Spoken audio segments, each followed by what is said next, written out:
ওম শান্তি। আজ 5 মার্চ 2024 প্রাত মুরলি। বাবা আজ বলেছেন, মিষ্টি বাচ্চারা, তোমাদের এই শরীর সহ সব কিছুর থেকে আসক্তি সরিয়ে ফেলতে হবে। যখন তোমরা অর্থাৎ আত্মারা পবিত্র কর্মাতীত হয়ে যাবে, তখন নিজ নিকেতনে যেতে পারবে। আজকের প্রশ্ন, কী কারণে আত্মারা ভীষণ রকম ভয় পায়, আর সেই ভয়ই বা কেন? উত্তর, আত্মার শরীর ত্যাগ করতে ভীষণ ভয় করে, কারণ তার শরীরের প্রতি মমতা এসে যায়।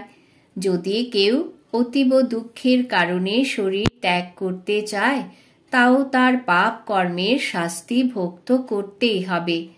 বাচ্চারা, সঙ্গমে তোমাদের কোনো ভয় নেই। তোমরা আরও বেশি খুশিতে থাকো যে আমরা পুরানো শরীর ছেড়ে বাবার কাছে যাব। ওম শান্তি। মিষ্টি মিষ্টি বাচ্চাদের বোঝানো হয়েছে, এক হলো জ্ঞান, দ্বিতীয় হলো ভক্তি। ড্রামাতে এটা পূর্ব নির্ধারিত হয়ে আছে। ড্রামার আদি মধ্য অন্তকে আর কেউ জানে না। তোমরা অর্থাৎ বাচ্চারা তো জানো, সত্যযুগে মৃত্যু ভয় থাকে না। অবগত থাকে আমাদের এক শরীর ত্যাগ করে দ্বিতীয় শরীর নিতে হবে। দুঃখ, কান্নাকাটি ইত্যাদির ব্যাপার নেই। এখানে মৃত্যুর জন্য ভয় থাকে। আত্মা শরীর ত্যাগ করতে দুঃখ পায়, ভয় পায়, কারণ আবার দ্বিতীয় জন্ম নিয়ে দুঃখই সহ্য করতে হবে। তোমরা তো হলে সঙ্গম যুগী।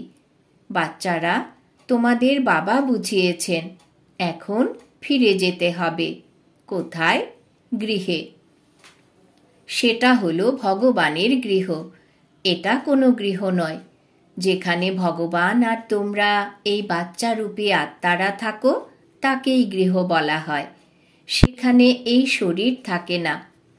যেমন মানুষ বলে, আমরা ভারতে থাকি, নিজের বাড়িতে থাকি, সেই রকম তোমরা বলবে, আমরা সকলেই অর্থাৎ আমরা আত্মারা সেখানে নিজ গৃহে থাকি।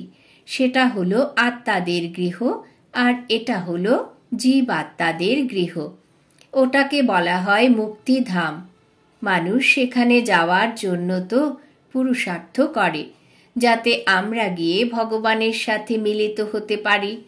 ভগবানের সাথে মিলিত হওয়ার জন্য অত্যন্ত খুশি হওয়ার কথা।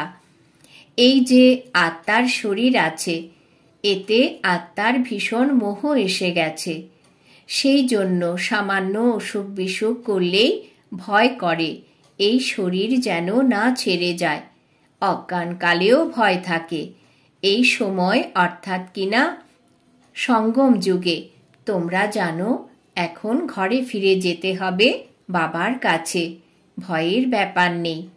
বাবা খুব সুন্দর যুক্তি বলেছেন, পতিত আত্মারা তো আমার কাছে মুক্তিধামে আসতে পারবে না।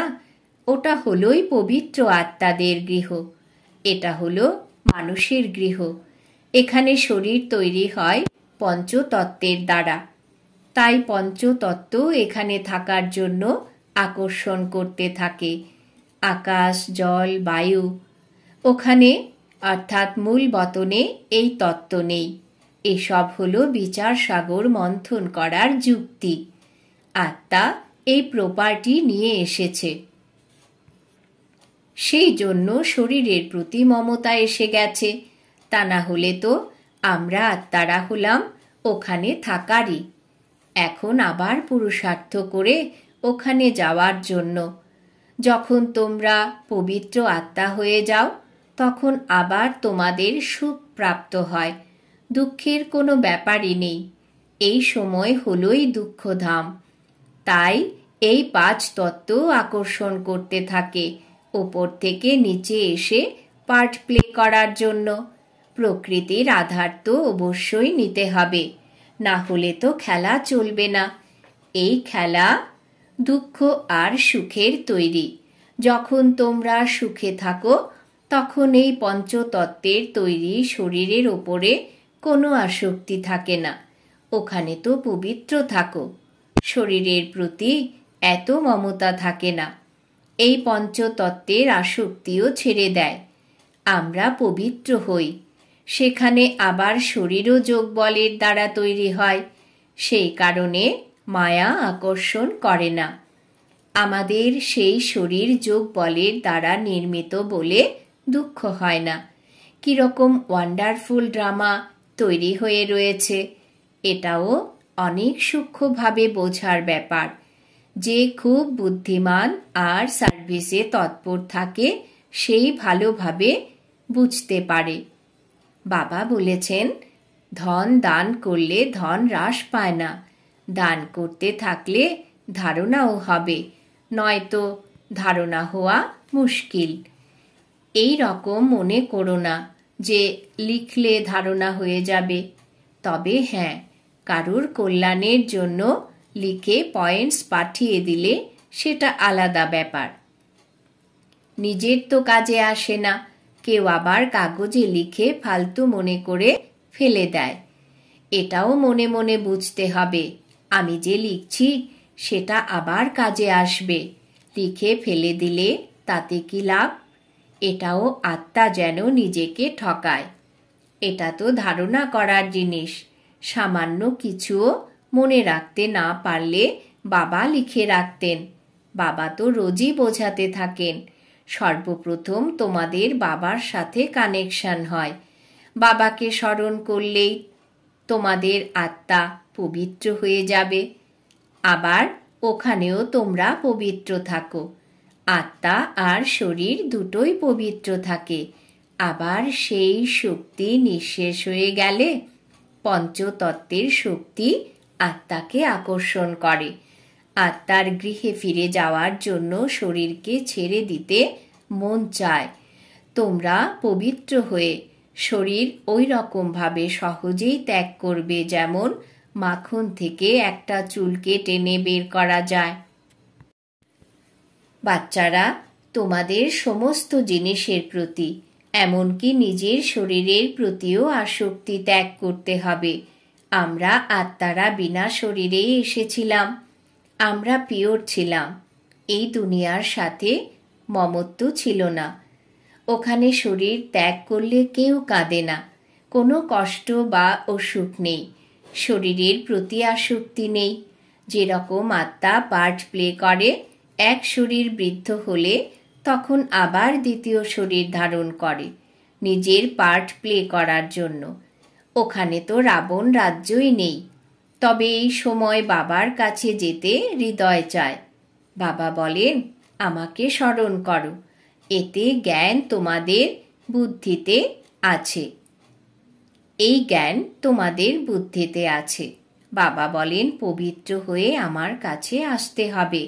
এখন সবাই পতিত, সেই কারণে পাঁচ তত্ত্বের পুতুলের উপরে মোহ এসে যায়। একে ত্যাগ করতে মন চায় না। নইলে তো বিবেক বলে, শরীর চলে গেলে আমরা বাবার কাছে চলে যাব। এখন পুরুষার্থ করতে হবে। আমাদের যে পবিত্র হয়ে বাবার কাছে যেতে হবে। বাবা বলেছেন, তোমরা তো আমার ছিলে, এখন আবার আমাকে স্মরণ করো, তবে আত্মা পবিত্র হয়ে যাবে। আবার এই শরীর ধারণ করতেও কোনো কষ্ট হবে না।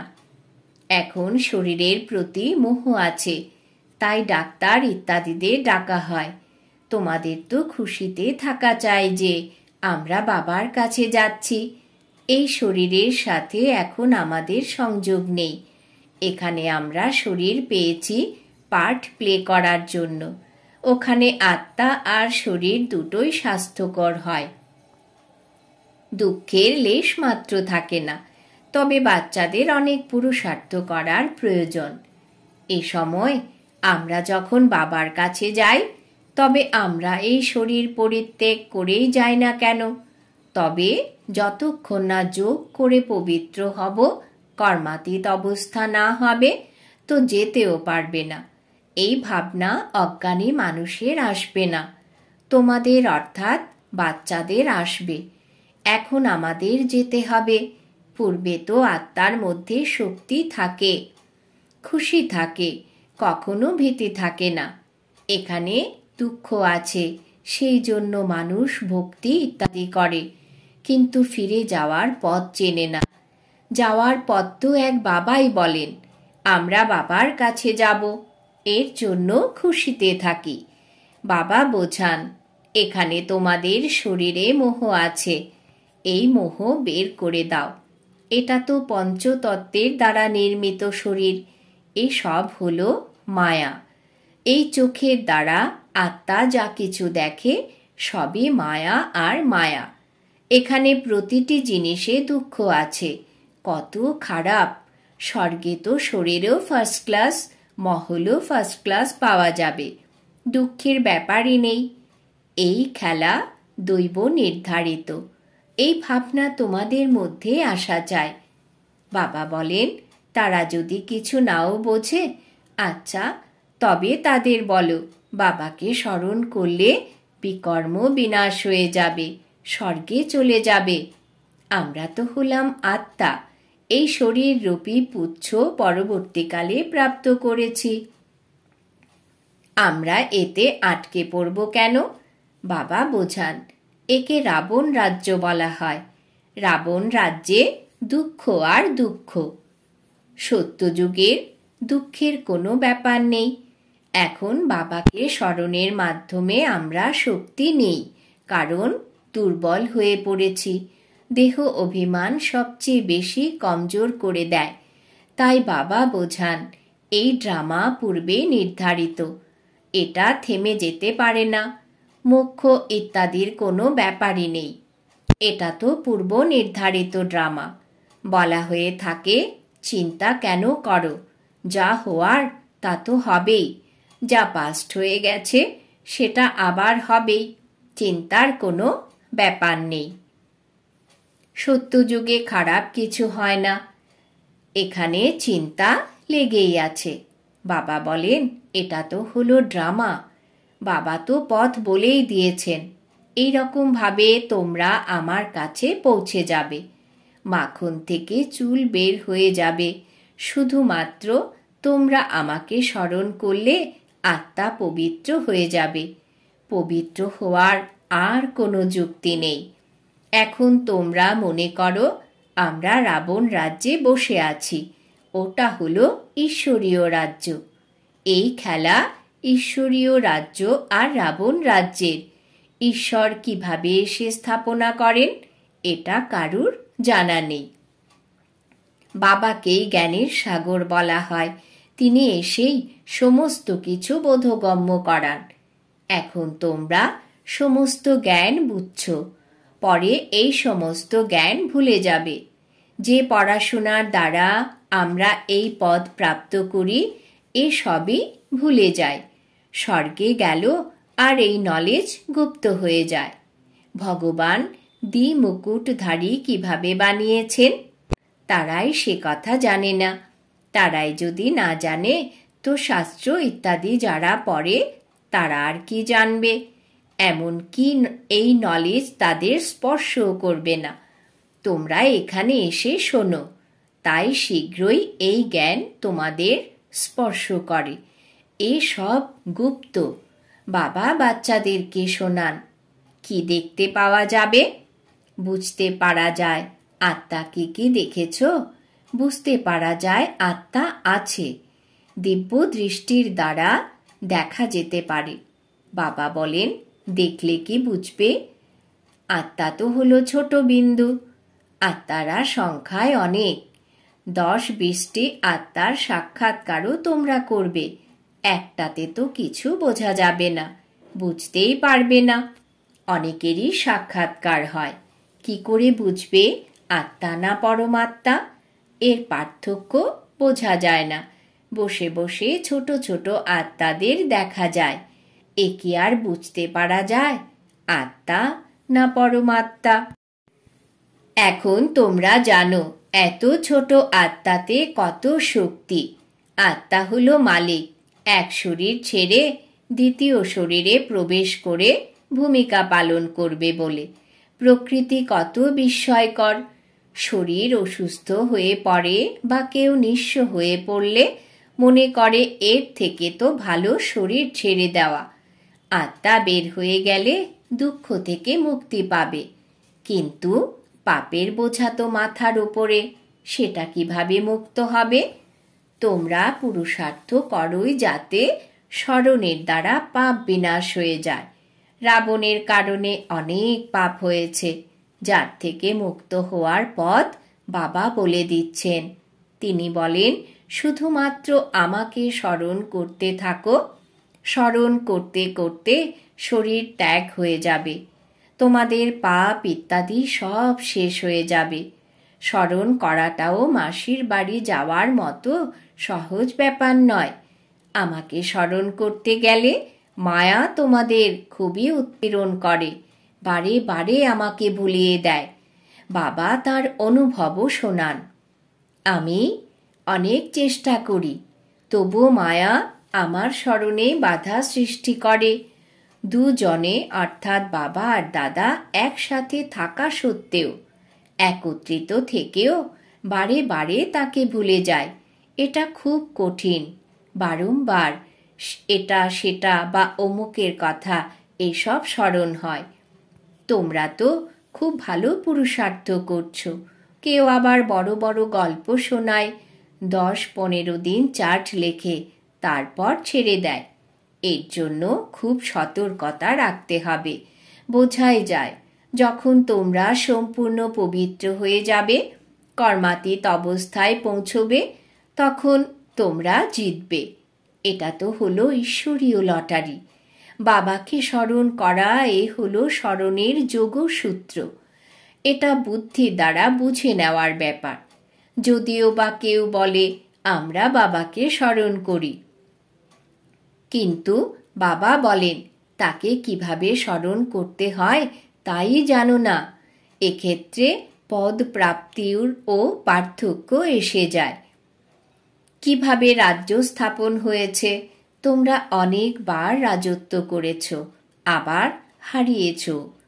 বাবা প্রত্যেক 5000 বছর পরে পড়ান। আবার রাবণ রাজ্যে তোমরা পাপের পথে চলে যাও। যারা দেবতা ছিল তারাই আবার পাপের পথে নামতে থাকে। তাই বাবা অনেক অন্তর্নিহিত কথা বোঝান বাবাকে স্মরণ করার জন্য। এটা তো খুব সহজ।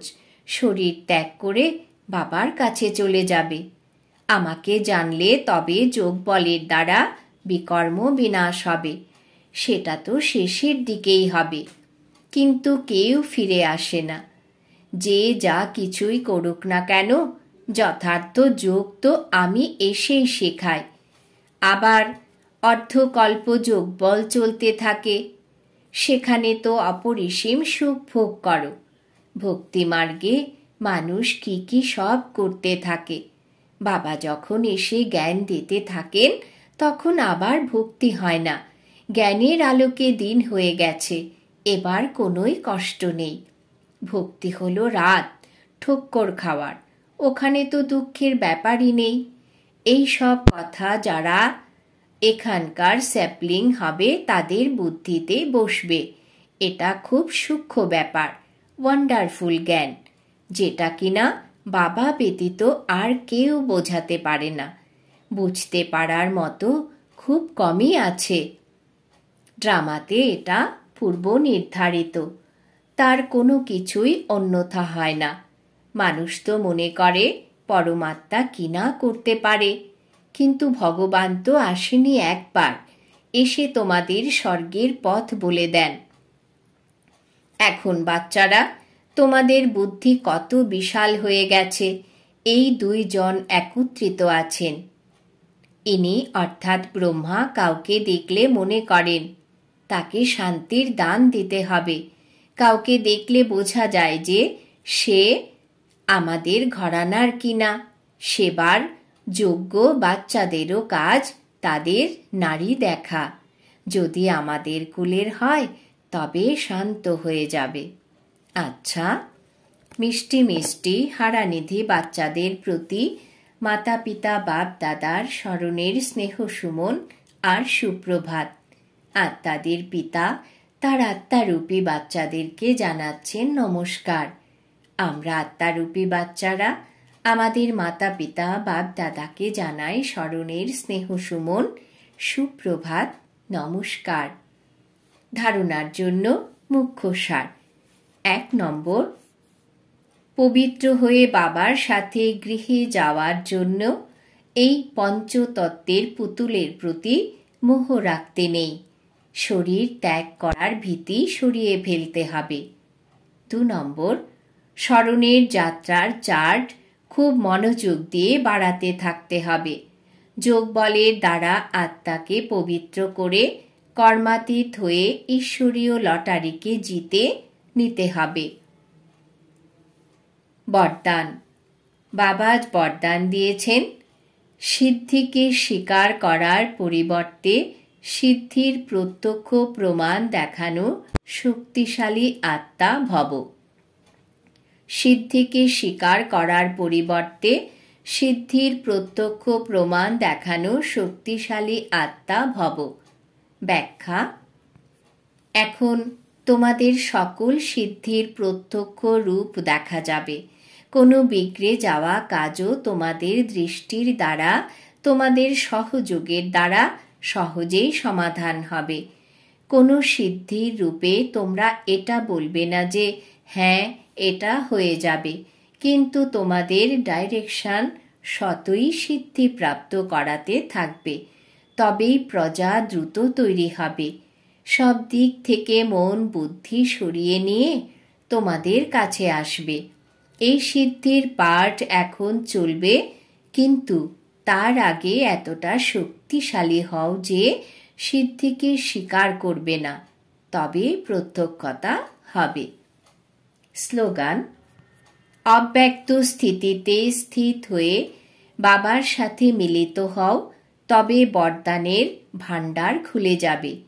অব্যক্ত স্থিতিতে স্থিত হয়ে বাবার সাথে মিলিত হও, তবে বরদানের ভাণ্ডার খুলে যাবে। আজকের সমান আমি শক্তিশালী আত্মা। ওম শান্তি।